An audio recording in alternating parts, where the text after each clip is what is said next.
श्री राधा कृष्णाय नमो नमः। सर्वप्रथम मैं भगवान श्री राधा कृष्ण के श्री चरण कमलों की वंदना करता हूँ। आप सभी भक्त श्रोताजनों को भी सादर नमस्कार करता हूँ। ग्रंथ श्री श्री राधा रस सुधा निधि से आज हम उस अध्याय का श्रवण करने वाले हैं जहाँ पे राधा रानी के काम के लिए उत्सुकता को दर्शाया गया है, जो इस ग्रंथ में इस प्रकार से वर्णित है। हे श्री राधे, हे कुंजर मंदगामिनी, तुम कब काम के लिए उत्साह से भरकर संकेत कुंज जाओगी? तब मैं दिव्य मृदु चंदन और गंध माल्यादि लेकर तुम्हें मार्ग दिखाते दिखाते तुम्हारा अनुगमन कब करूंगी? स्वरूपाविष्ट श्रीपाद की स्फुरन धारा की परंपरा समान भाव से चल रही है। देहावेश चला गया है। स्वरूप के आवेश में श्रीपाद की ऐसी स्थिति हुई है, वे स्वयं को श्रीमती की सेवा परायण किंकरी ही समझ रहे हैं। यद्यपि उनका यथावस्थित देह का आवेश प्राकृत नहीं है, कारण वे श्रीमन महाप्रभु के परिकर हैं, तथापि राधा दासित्व के अभिमान में उनका चित्त मग्न है। वर्षा भानवी के श्री चरणों में अनन्य भाव से मन प्राण समर्पित कर दिए हैं उन्होंने। श्रीमती की करुणा से लीला की प्रगाढ़ स्फुरन धारा बह रही है। पिछले श्लोक में तीव्र वेग से संकेत कुंज के पास जा रही श्री राधा के पद पंकजों में चोट लगेगी, यह सोचकर श्रीपाद ने उनके चरण मस्तक पर वहन कर ले चलने के लिए प्रार्थना की है। इधर श्रीमती की भावगति में परिवर्तन आ गया है। श्याम सुंदर के साथ कामकेली की स्मृति में वे आनंद से भर उठी है और श्री अंग में आनंद वैवश्य के प्रकट हो जाने से कुंजर की तरह मंथरगामिनी हो गई है। बीच बीच में पैर भी लड़खड़ा उठते हैं। उल्लास की अतिशयता के कारण वे कुंज का पथ छोड़कर विपथ पर चल पड़ती हैं। इतना आनंद वैवश्य किस लिए? शील कविराज गोस्वामी पाद कहते हैं, गोपिकार नाहे नज सुख अनुरोध, तथापि बड़े सुख पड़िल विरोध। ए विरोधेर एकमात्र देखी समाधान, गोपिकार सुख कृष्ण सुखे पर्यवासान। कुंज लीला में कामकेली का श्री कृष्ण को जो भावी आनंद है, उसी की कल्पना उनके देह मन में आनंद वैवश्य ले आई है। यह परम प्रेम रस भरी केली ही वृंदावन में कामकेली नाम से विख्यात है। गोप्रमाओं का प्रेम ही काम नाम से प्रसिद्ध हुआ है। यह काम परम विशिष्ट है, इसलिए श्री उद्धववादी परम भगवत प्रिय मनीषियों ने भी इसकी वांछा की है। श्रीमद श्री जीव गोस्वामी पाद ने कहा है कि काम तुल्य होने से यह कांत भाव गोपिकाओं के क्षेत्र में काम शब्दादि से भी अभेद होता है।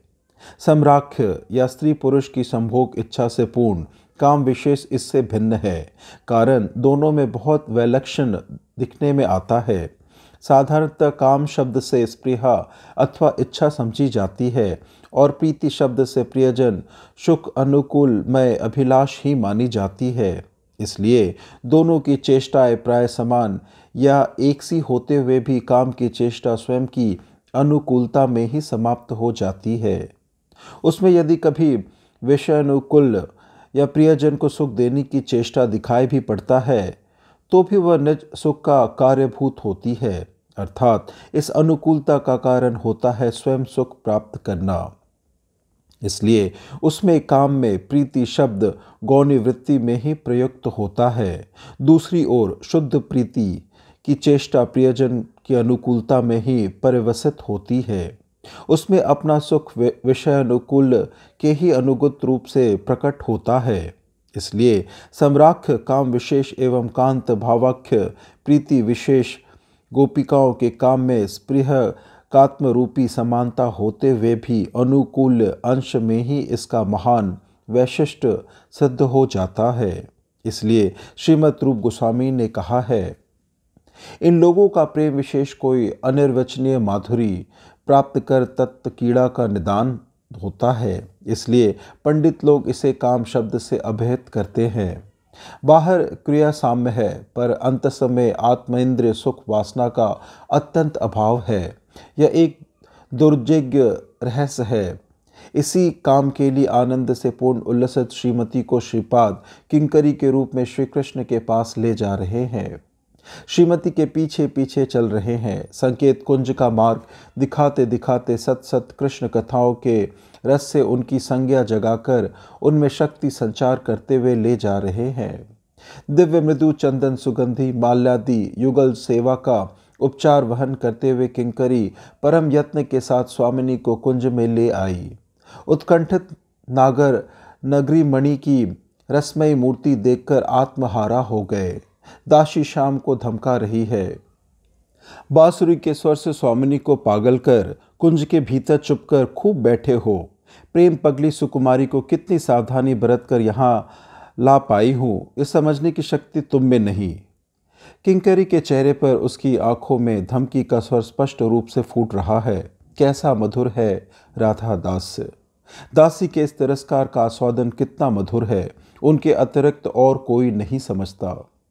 बाद में किंकरी प्रसन्न होकर स्वामिनी का हाथ पकड़कर उन्हें श्याम सुंदर के हाथों में सौंप देना चाहती है। ये लो तुम्हारी प्रिया। सहसा स्फूर्ति में विराम आया। हाथ नहीं लगा कुछ। साधक आवेश में हाहाकार करते हुए उसी लीला को देखने के लिए वे स्वामिनी के चरणों में प्रार्थना व्यक्त कर रहे हैं। हे श्री राधे, तुम श्याम सुंदर के साथ रास विलास की उत्सुकता से भरी तीव्र वेग से संकेत कुंज अभिसार के लिए जाओगी। तुम मृदु चंदन गंध माल्यादि के भार के कारण कुंजर की तरह मदगामिनी, मैं तुम्हारे पदचिन्ह देखते देखते कब तुम्हारा अनुगमन करूंगी। पिछले श्लोक में श्रीपाद ने किंकरी रूप में यह सोचकर कि वेगवती श्रीमती के चरणों को कंकर कंटाकदी से आघात पहुंचेगा, उनके श्रीचरण युगल मस्तक पर वहन कर ले जाने की अपनी इच्छा स्वरूप प्रार्थना व्यक्त की थी और अभिसार के गमन वेग को किंचित कम करने की चेष्टा की थी। पर श्यामरस के दुर्वार आकर्षण ने श्रीमती के अंतस में जो हलचल मचा दी है, उसका परिणाम यह है गमन वेग। इसे संभालने की सामर्थ्य किसमें? खरतरनाथ से प्रवाहित तरंगिनी के मार्ग में यदि कोई नवी कहिन नौका तैरकर आ जाए, तब किनारे पर खड़ा होकर कोई व्यक्ति उस नौका से ठहरो ठहरो कहकर उसे रोकने की चेष्टा करे, तो क्या वो नौका रुकेगी? क्या उस नौका के रुकने का कोई उपाय है? उसी तरह श्याम सुंदर के मुरली रव के प्रबल आकर्षण से श्री राधा की देह तरी नवी कहीं नौका की तरह अनुराग के स्रोत में तैरती जा रही है। उस वेग को संभालने की शक्ति उनमें नहीं। इधर किंकरी को स्वामिनी के साथ ही संकेत कुंज पहुंचना चाहिए, कारण वो युगल सेवा के द्रव्य लेकर जा रही है। पर हाय, उस द्रव्य भार से एक तो वह मंथर गति है, ऊपर से स्वामिनी का वह गति वेग, उसकी सामर्थ्य नहीं कि वह उनके साथ साथ चल सके। देखते देखते श्रीमती किंकरी की आंखों से ओझल हो गई। अब ईश्वरी की मार्ग किंकरी को कौन दिखाए? सहसा श्रीमती के पैरों के निशान, यव चक्र चंद्रलेखा कुसुम वल्ली आदि विलक्षण चिन्हों से अंकित पैरों के निशान दासी को दिखाई दे गए। किंकरी उन्हें देखकर पुलकित हो श्रीमती का अनुगमन करने लगी। व्रज में अभिष्ट के पद चिन्ह की उत्कंठा कातर व्रज प्रेमियों को अभिष्ट कर पथ दिखा देते हैं। रज्जु बंधन लीला में श्री कृष्ण के दही लगे पैरों के निशानों ने ही माँ यशोदा को उनका गमन पथ बता दिया था। कालिया दमन लीला में जब नाना प्रकार के उत्पात देखकर श्री कृष्ण के अनिष्ट की आशंका से व्रजवासियों के प्राण गले तक आ गए थे, तो श्री कृष्ण के पद चिन्हों ने ही व्रजवासियों को कालियद का रास्ता दिखाया था। रासलीला में भी श्री कृष्ण के पद चिन्हों ने ही विरह कातर ब्रज बालाओं को श्री कृष्ण के गमन पथ का संकेत दिया था। साधक भक्त भी नित्य अभिष्ट के चरण चिन्ह स्मरण करते करते सब बाधा विघ्न पार कर यथा समय अभिष्ट के दर्शन पाकर धन्य हुआ करते हैं। श्रीपाद भी श्रीमती के पदांग देखते हुए संकेत कुंज पहुँचे हैं। श्री युगल मिलन माधुरी के आस्वादन के साथ साथ सेवा रस आस्वादन भी प्राप्त किया है। स्फूर्ति के विराम में उसी लीला को देखने की प्रार्थना व्यक्त की है। इस प्रकार से ग्रंथ श्री श्री राधा रस सुधा निधि से आज के अध्याय की संपन्नता होती है, जहां हमने श्री राधा रानी के काम के लिए होने की उत्सुकता का दर्शन किया है। श्रवण करने के लिए और अपना बहुमूल्य समय देने के लिए आपको धन्यवाद। त्रुटियों के लिए क्षमा प्रार्थी हूँ। श्री राधा कृष्णाय नमो नमः।